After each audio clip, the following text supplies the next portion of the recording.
ॐ अज्ञानतिमिरान्धस्य ज्ञानाञ्जनशलाकया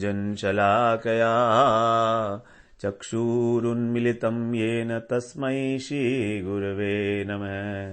वाञ्छाकल्पतरुभ्यश्च कृपा सिन्धुभ्यैव च पतितानां पावनेभ्यो वैष्णवेभ्यो नमो नमः। नमो महावदन्याय कृष्णप्रेम प्रदायते कृष्णाय कृष्ण चैतन्य नाम्ने गौरत्रिषे नमः। हे कृष्ण करुणा सिंधो दीनबंधो जगत्पते गोपेश गोपिका कांत राधा कांत नमोस्तुते। तप्त कांचन गौरांगी राधे वृंदावनेश्वरी वृषभानुसुते देवी प्रणमामि हरिप्रिये। वृंदायै तुलसीदेव्यै प्रियायै केशवस्य च कृष्णभक्तिपदे देवी सत्यवत्यै नमो नमः। श्री कृष्ण चैतन्य प्रभो नित्यानंद श्री अद्वैत गदाधर शिवासादि गौरभक्त वृंद। हरे कृष्णा कृष्णा कृष्णा हरे हरे, हरे राम राम राम हरे हरे। हरे कृष्णा। सर्वप्रथम मैं अपने गुरुपाद पद्म ओम विष्णुपाद अष्टोत्तर शत श्री श्रीमद् भक्तिवेदांत माधव गोस्वामी महाराज के चरण कमलों में अनंत कोटि दंडवत प्रणाम ज्ञापन करता हूँ। हम लोग श्रीमद् भगवद गीता के 6 अध्याय को श्रवण कर रहे हैं। उसमें हमारा 4था श्लोक चल रहा है, जिसमें भगवान ने बताया है यदा हि न इंद्रियार्थेषु न कर्मसु अनुषज्यते सर्व संकल्प सन्यासी योगारूढ़स्य तदोच्यते। योगारूढ़ पुरुष के लक्षण बता रहे हैं कि जो व्यक्ति कभी भी यदा माने जिस अवस्था में, जिस काल में इंद्रियों के अर्थात विषयों के अंदर और कर्म में आसक्त नहीं होता तथा सर्व संकल्प सन्यासी और सभी संकल्पों को का त्याग करने वाला है, वही योगारूढ़ पुरुष है। तो हम लोग अभी इसमें सर्व संकल्प सन्यासी इसकी बात हम लोग श्रवण कर रहे थे कि संकल्पों का त्याग कैसे करें हम लोग। तो हम लोगों ने बात किया था, सबसे पहले एक विचार धारण करना होगा हमें कि भगवान की ही एकमात्र सत्ता है। ये संसार असार है, नश्वर है, और ये सब कुछ भगवान के द्वारा ही, भगवान के सत्ता पर ही आधारित है। तो संसार के जो विषय हैं, संसार के जो पदार्थ हैं, जो वस्तुएं हैं, वो सब निरर्थक हैं, क्योंकि वो नश्वर है। वो हमको कभी भी नित्य सुख की प्राप्ति नहीं करा सकती। तो इसलिए उनमें राग और द्वेष क्यों करें? जब वो हमको हमारा लक्ष्य दे ही नहीं सकती, प्राप्ति नहीं करा सकती, तो उसमें ना राग रखें ना द्वेष रखें। अगर हम ऐसा रखेंगे तो फिर हमारे मन में जो संकल्प, जो स्फुरणाएं उठ रही हैं चित्त में, उनके साथ हमारी किसी प्रकार की कोई आसक्ति, कोई लिप्तता नहीं रहेगी। अब दूसरी बात है अनासक्त होकर हमको कर्तव्य बुद्धि से ही प्राप्त कर्मों को करना चाहिए। अनासक्त बुद्धि से, अनासक्त होकर कर्तव्य कर्मों को। कौन से कर्मों को? जो प्राप्त कर्म है, जो कर्तव्य कर्म हमको अपने आप से प्राप्त हो गए हैं, उनको कर्तव्य बुद्धि समझकर। तीसरे अध्याय में भगवान ने 19वें श्लोक में यह बताया था, तस्मात् असक्तः सततम कार्यम कर्म समाचर। तस्मात् माने इसलिए, असक्त है, असक्त होकर, सततम निरंतरता असक्त के साथ है, कार्यम कर्म समाचर, कर्तव्य कर्मों को अच्छी प्रकार से कर। असक्तो ही आचरण कर्म, अगर तू असक्त होकर कार्य करेगा तो परम आपनोति पुरुष है, परम पुरुष को प्राप्त करेगा। तो यहां पर जो सततम शब्द था, यह असक्त के साथ आया था कि निरंतर हमको अनासक्त भाव रखना है। तो नंबर वन भगवान की ही एकमात्र सत्ता है, संसार की कोई भी वस्तु हमको हमारे लक्ष्य की प्राप्ति नहीं करा सकती, पदार्थों की। नंबर 2, हमको केवल अनासक्त भाव से ही कर्तव्य कर्म करने हैं जो हमको अपने आप से प्राप्त हो जाए।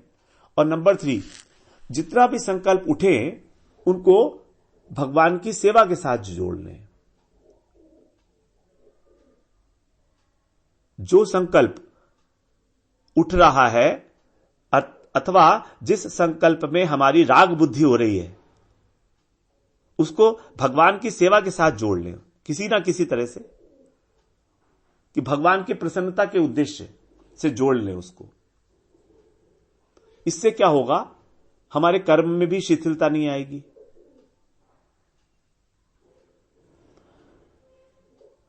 भगवान ने दूसरे श्लोक में कहा था कि संकल्पों का त्याग किए बिना किसी प्रकार का योग सिद्ध नहीं होता। यह व्यतिरेक रीति थी किसी बात को समझाने की।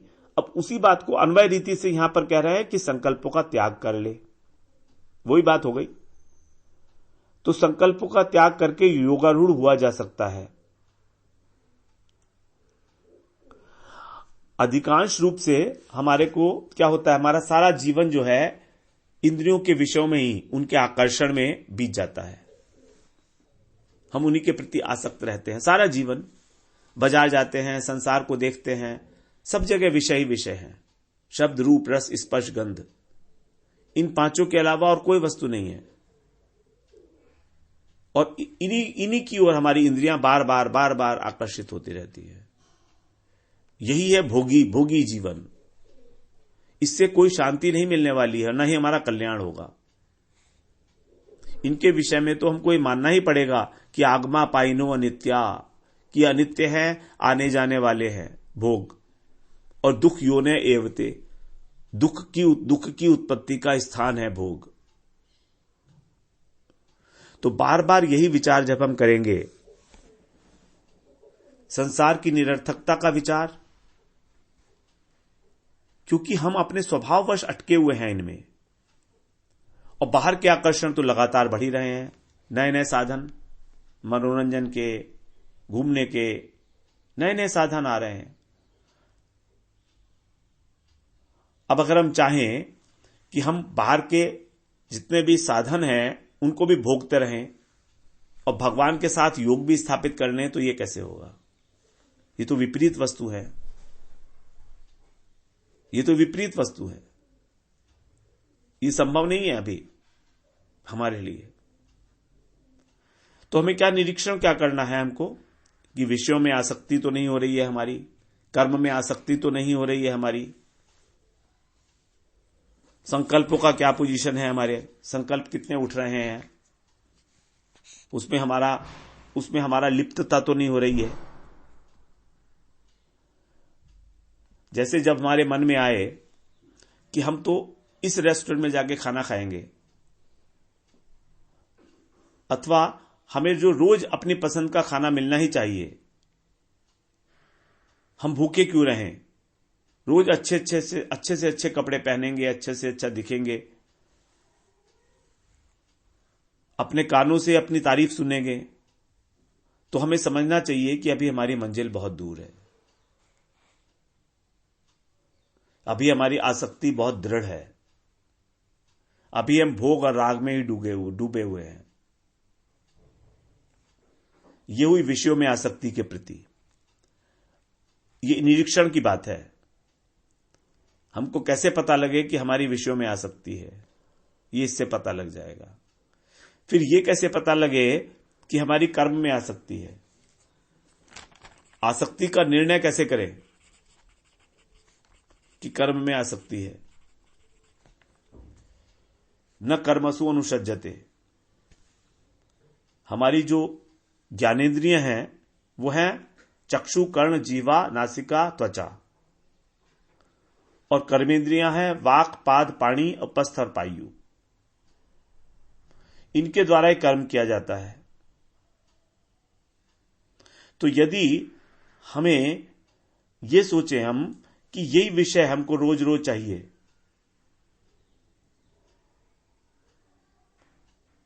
एक ही विषय, करने के लिए हमको एक ही काम चाहिए रोज रोज, जो हमारे मन की बात है, तो इसका मतलब यह है हमें उसमें अनुसक्ति हो गई। अनुसज्जते कहा ना यहां पर, न कर्मसु अनुसज्जते। अनु का मतलब है अनु का मतलब है निरंतर, और सज्जते का मतलब है राग, लगाव। तो उसमें निरंतर लगाव बना हुआ है हमारा, इसलिए यहां पर कहा गया अनुसज्जते।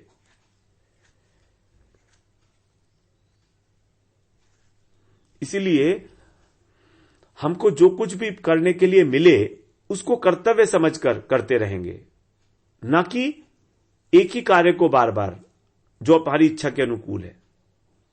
जो देखने को अपने आप मिल जाए तो देख लो, जो सुनने को मिले सुन लो, जो छूने को मिले छू लो अपने आप से, लेकिन हमें कहीं छूने नहीं जाना है, कहीं सुनने नहीं जाना है।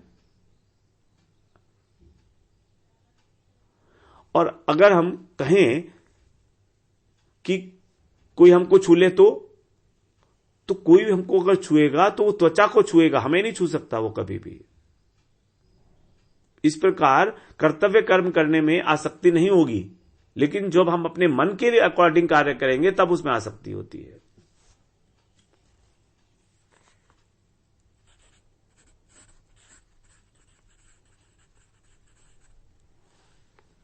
तो यही है योगारूढ़ पुरुष के लिए निवृत्ति मार्ग, उसकी आसक्ति नहीं रही। अब तीसरा जो निरीक्षण है वो है सर्व संकल्प सन्यासी। ये वही हो सकता है जिसने सुख की इच्छा का त्याग कर दिया हो, और इसी का फल है योगारूढ़ होना। संकल्प का त्याग करने के बाद ही योगारूढ़ से तदोच्यते। सन्यासी होना कोई बाह्य आवरण को बदलना नहीं है कि हमने अपना ऊपर का बाह्य वेश बदल लिया, लाल कपड़े पहन लिए, सफेद कपड़े पहन लिए तो सन्यासी हो गए हम, या हमने संग्रह करना बंद कर दिया वस्तुओं का तो हम सन्यासी हो गए। ये वेश सन्यास लेना ये सन्यास नहीं है पूरा। वास्तव में सन्यास तो आंतरिक प्रक्रिया का नाम है ये, लेकिन जो बाहरी परिवेश है वो भी उसमें सहायक होता है कहीं ना कहीं उसका पालन करने में, क्योंकि वो उसके अनुकूल होता है, एज ए रिमाइंडर काम करता है बाहरी परिवेश। ये तटस्थ लक्षण हुआ सन्यासी का, ये भी काम करता है, इसका भी फायदा है, क्योंकि ये हमको गलत चीज में जाने से रोकेगा, जो प्रतिकूल है वहां से जाने में रोकेगा एज ए रिमाइंडर। जैसे पुलिस ऑफिसर है, यदि अपनी यूनिफॉर्म में है तो पूरी लगन से काम करता है, अच्छी तरह से करता है, क्योंकि उसको यूनिफॉर्म पहन के एक प्रेरणा मिल रही है एक प्रकार की।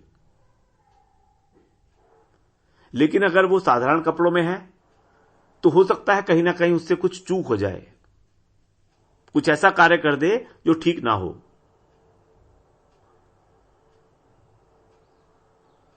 तो आंतरिक संन्यास के पहले की अवस्था हुई हमारी चित्त की शुद्धि निष्काम कर्म के द्वारा।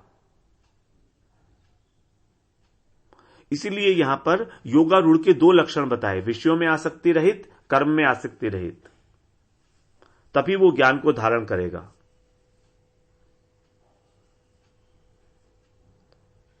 अब वो ज्ञान को धारण करके ज्ञान के अंदर तत्पर होगा, या तो ज्ञान में जाएगा या ध्यान में जाएगा, और अंग वही है श्रवण, मनन और निधिध्यासन। श्रद्धापूर्वक श्रवण करेगा, क्योंकि भगवान ने बताया श्रद्धावान लभते ज्ञानम तत्पर है संयतेन्द्रिय। जो श्रद्धावान है वही ज्ञान को धारण कर सकता है। फिर मनन करेगा सुनी हुई बात को, युक्तियों से, तर्क के आधार पर, अलग अलग प्रमाणों के आधार पर। उसके बाद निधिध्यासन। निधिध्यासन का मतलब है बार बार एक ही वस्तु पर ध्यान करेगा, एक ही वस्तु का निष्ठापूर्वक, कि केवल एक परमात्मा की ही सत्ता है, वही एकमात्र ज्ञेय पदार्थ है, जानने योग्य पदार्थ है। तो जब उस स्थिति में ध्यान करते करते जब वो उसकी जो त्रिपुटी है, त्रिपुटी का मतलब है ज्ञाता, ज्ञान और ज्ञेय, ये तीन, जब ये त्रिपुटी का नाश हो जाएगा और एकमात्र ज्ञेय पदार्थ ही शेष रहेगा, तब उस स्थिति में उसको प्राप्ति होगी शांति की, परम शांति की। और उस स्थिति को प्राप्त करने के लिए शमः कारणम उच्यते। शम ही कारण है, अर्थात शांति कारण है। शांति कारण है किस चीज का? परम शांति को प्राप्त करने के लिए। शांतिम निर्वाण परमाम मत संस्थाम अधिगच्छति, यह है अल्टीमेट एम। शांतिम निर्वाण परमाम मत संस्थाम अधिगच्छति, मत संस्थाम मेरे लोक में, अधिगच्छति मेरे लोक में जाएगा, मत संस्थाम अधिगच्छति। तो ये इसीलिए परम शांति जो है वही लक्ष्य है, शांतिम निर्वाण परमाम। और ये मिलेगी कब? जब योगारूढ़ अवस्था में रहेगा, जब शांति का भोग नहीं करेगा, शांति को भी एक साधन बना के और ध्यान करके, ध्यान से ऊपर की अवस्था में समाधि में स्थित होगा।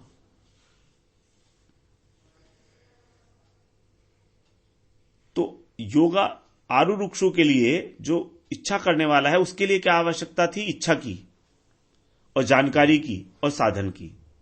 हम लोगों ने श्रवण किया, उसके अंदर इच्छा होगी सबसे पहले, फिर वो जानकारी होगी बुद्धिक स्तर पर, और फिर वो साधन करेगा।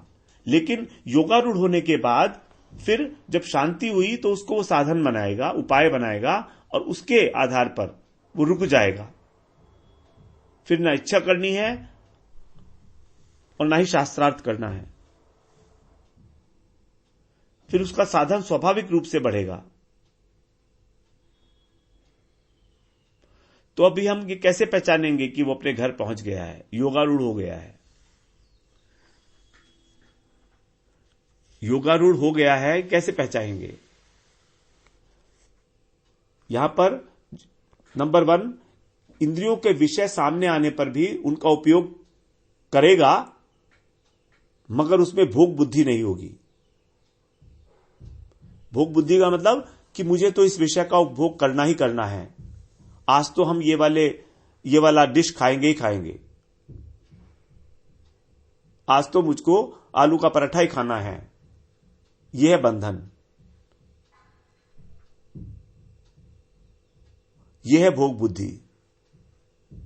यह बंधन नहीं होना चाहिए कि मुझे ये तो करना ही करना है। अरे जो सामने आ जाए, प्राप्त वस्तु है, उसको प्रसाद पाके पा लीजिए।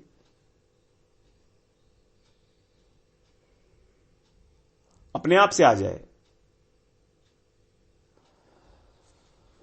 तो उसमें जो है पहले भोग बुद्धि नहीं रहेगी, फिर दूसरा कर्तापन नहीं रहेगा कि मुझको तो ये काम करना ही करना है, और तीसरा लक्षण हो गया सर्व संकल्प सन्यासी, अर्थात भगवान की ओर से परिस्थिति के रूप में जो कृपा बरस रही है उसमें आदर बुद्धि रखनी है।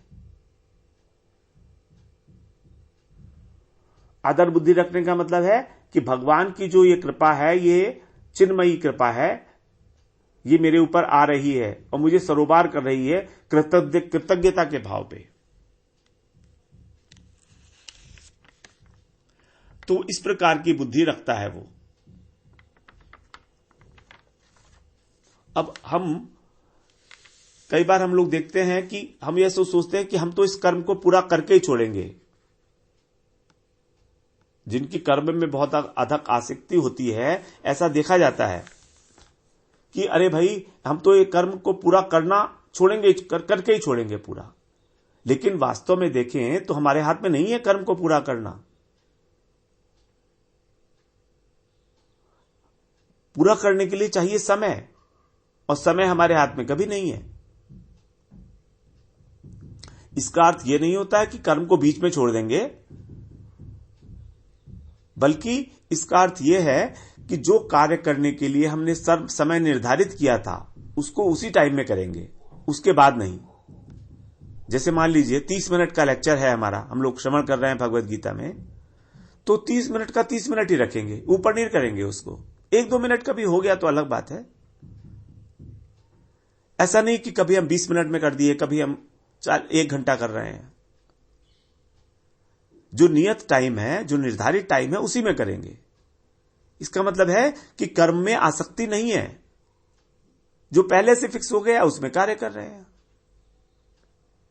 अगर ऐसा देखा होगा, हम लोगों ने कई बार देखा है कि कहीं पर भी कोई, जो हम लोग प्रवचन वगैरह अटेंड करते हैं, तो उसमें जो निर्धारित टाइम होता है उससे आगे बातें चलती रहती है, 1-1 घंटे 2-2 घंटे, और लोग घड़ी देखते रहते हैं, क्योंकि सब लोग प्लान करके आते हैं। तो ये जो है वक्ता की एक प्रकार की कर्मासक्ति है, कर्म में आसक्ति है। कभी कभी ऐसा हो जाए तो कोई बात नहीं है, लेकिन एज ए रूटीन इस बात को रखना। और स्पेशली परमार्थ में, जगत के अंदर भी हम लोग बड़े टाइम पंक्चुअल होते हैं। स्कूल के अंदर, ऑफिस के अंदर कितनी पंक्चुअलिटी होती है टाइम की, सब काम टाइम से होते हैं। लेकिन परमार्थ को हम ऐसा सोचते हैं कि 1 घंटे का लेक्चर है तो 2 घंटे 3 घंटे तक खींच रहे हैं उसको, या और लोग सब वेट कर रहे हैं, उनको टाइम नहीं दे रहे हैं। ये बड़ी इंपॉर्टेंट बात है, सोचने की बात है। इसी से पता लगता है कि कितनी आसक्ति हो गई है हमको कर्म में। तो हम कर रहे हैं तो इसका यही मतलब है कि हमें कर्म में आसक्ति हो रही है, और इससे कर्तापन भी हमारा दृढ़ होगा कि देखो मैं ही ये काम कर सकता था। अब भोगासक्ति में क्या हुआ है, ये तो कर्माशक्ति की बात हो गई। अब भोगासक्ति में क्या है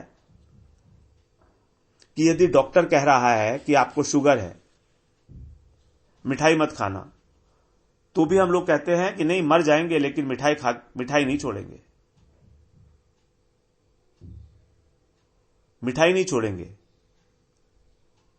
हम लोग सिगरेट प्याज नहीं छोड़ेंगे, लहसुन नहीं छोड़ेंगे, चाहे कोई कितना ही कहे, गुरुदेव कहे कोई बात नहीं, कहने दो, हम नहीं छोड़ेंगे। ये भोग में आ सकती। हम लोग परमार्थ में चल रहे हैं, भजन कर रहे हैं, एक सब सर्वश्रेष्ठ वस्तु इस जीवन, इस पूरे ब्रह्मांड में जो भी सर्वश्रेष्ठ वस्तु हो सकती है उसके लिए प्रयत्नशील हैं, और हम अटके हुए कहां हैं? प्याज और टमाटर में, प्याज और लहसुन में। टमाटर में नहीं उलझते हम लोग, प्याज और लहसुन में उलझे हैं हम लोग। उसको नहीं छोड़ सकते हम लोग, चाय को नहीं छोड़ सकते हम लोग, और उपलब्धि करने चले हैं बहुत ऊंची वस्तु की। ये अपने को धोखा देना है और कुछ नहीं है, इससे अलावा और कुछ नहीं है ये। और अगर हम ऐसा कर रहे हैं तो फिर हमको कृपा कहां से प्राप्त होगी? गुरु की और हरि भगवान की। उनके लिए तो हम एक कप चाय नहीं छोड़ रहे हैं और उनसे कह रहे हैं हमको, हम पे कृपा कर दो, हमें अपना दर्शन करा दो राधा रानी। क्या वो कराएंगी? हमने क्या किया उनके लिए?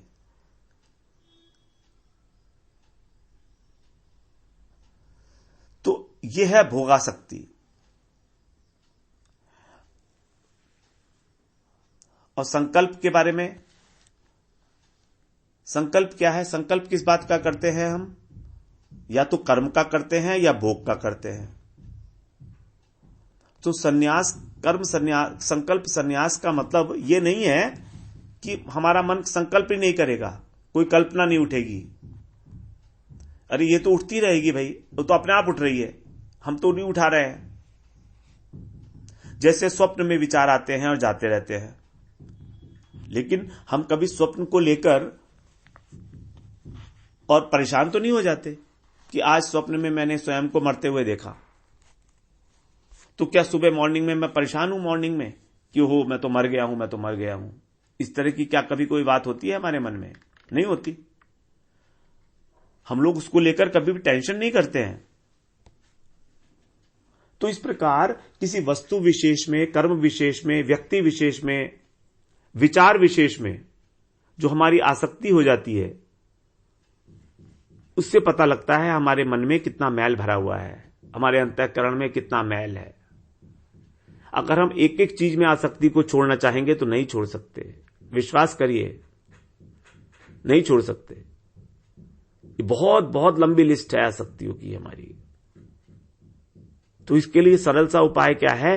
केवल मात्र अपने हृदय को शुद्ध कर ले, निष्कपट कर ले।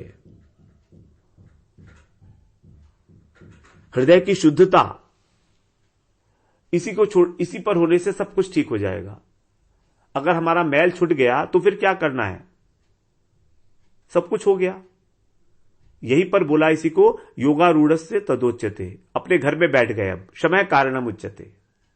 अब शांति ही कारण है। जब मैल छूट गया तो शांति ही कारण है। तो हम जब चाहेंगे तभी हम इस कीचड़ से उठ सकते हैं। हम चाहेंगे आरुरुक्षो मुनिर योगम, तो ये प्रक्रिया शुरू होगी कहां से? चाहने से। यदि चाहेंगे नहीं तो क्या होगा? और धंसते चले जाएंगे, और मूड से मूड योनि हमको प्राप्त होगी, और अधिक। अभी तो हमको मनुष्य योनि प्राप्त हुई है जो रजोगुण है, लेकिन अगर हम इसका सदुपयोग नहीं करते, परमार्थ में चलकर अपने हृदय को शुद्ध बनाने की जरा सी भी चेष्टा नहीं करते, तो आने वाला जो समय है वो इतना भयंकर है आने वाला समय, कि वो हमको और अधो योनियों में ले जाएगा। क्योंकि टेक्निकल एडवांसमेंट तो होते ही रहेंगे लगातार, नए नए गैजेट्स तो आते ही रहेंगे मार्केट में, नई नई डिशेस तो बनती ही रहेंगी, और हम इन प्रलोभनों में आकृष्ट होते रहेंगे। और अभी हमारी अगर आसक्ति 20% है, तो जब हम इस जीवन से जाएंगे तो कहीं ऐसा ना हो कि 20% की आसक्ति हमारी, 20% नहीं, हमारी आसक्ति इस समय 70% तो है ही है, 60-70%। तो 60-70% से ही हमारी आसक्ति बढ़ के 80% ना हो जाए, क्योंकि ये तो सारे के सारे जो इंप्रेशंस हैं वो हमारे अंदर चित्त में स्टोर हो रहे हैं लगातार, और यही अगले जन्मों में फिर हमको और अधिक आकृष्ट कराएंगे, और अधिक। There is no end to it unless we put a brake on to that. जैसे कीचड़ होती है ना, कीचड़ से जितना कोशिश करेंगे हम निकलने का, उतने ही और धंसते चले जाएंगे अपने प्रयास से। लेकिन यदि हमको कोई ऊपर से रस्सी डालकर उठा लेगा, तब हम उससे उठ सकते हैं। तो वही कार्य गुरु करते हैं। गुरुदेव हमको ऊपर से रस्सी डाल के ऊपर खींच लेते हैं। बस हमें एक ही प्रयास करना है कि उन्होंने जो रस्सी फेंकी है उसको पकड़े हैं कस के।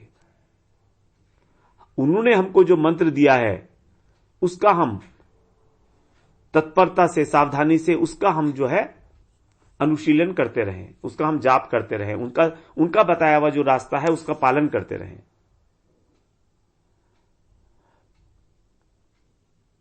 अब हम लोग ये जो बातें कर रहे हैं, इतनी सारी आलोचना कर रहे हैं आसक्ति के विषय में, ये बातें तो हमने कहीं ऐसा पहले कहीं सुनी नहीं है। इसीलिए इसको जानना बहुत आवश्यक है अपना निरीक्षण करने के लिए। अपना निरीक्षण, स्वयं को पहचानना पड़ेगा इसको। इसीलिए इतनी लंबी चौड़ी बातें की जा रही हैं हम यहां पर, कि कैसे, किस प्रकार से हमारी जो आसक्ति है कर्म में, कर्म के फल में, इस पूर्णाओं में, वो शिथिल होती चली जाए, और अकर्म में। इसीलिए आत्म संयम नाम है इस अध्याय का। आत्म संयम, अपने ऊपर संयम। आत्म मतलब अपने मन पर, अपने इंद्रियों पर, अपने शरीर पर, अपनी बुद्धि पर, इन पर संयम करना। आत्मा के ऊपर संयम नहीं। आत्मा के ऊपर संयम कोई करने की आवश्यकता नहीं है, वो तो संयमित है, क्योंकि वो तो अकर्ता है। अपनी मनोवृत्तियों को समेटना, यही है आत्म संयम योग। अब आज हम लोगों ने इसको श्रवण किया, चौथे श्लोक को। कल से फिर हम लोग 5वां श्लोक श्रवण करते हैं। वांछा कल्पतरुभ्यश्च कृपा सिंधुभ्येव च पतितानां पावनेभ्यो वैष्णवेभ्यो नमो नमः।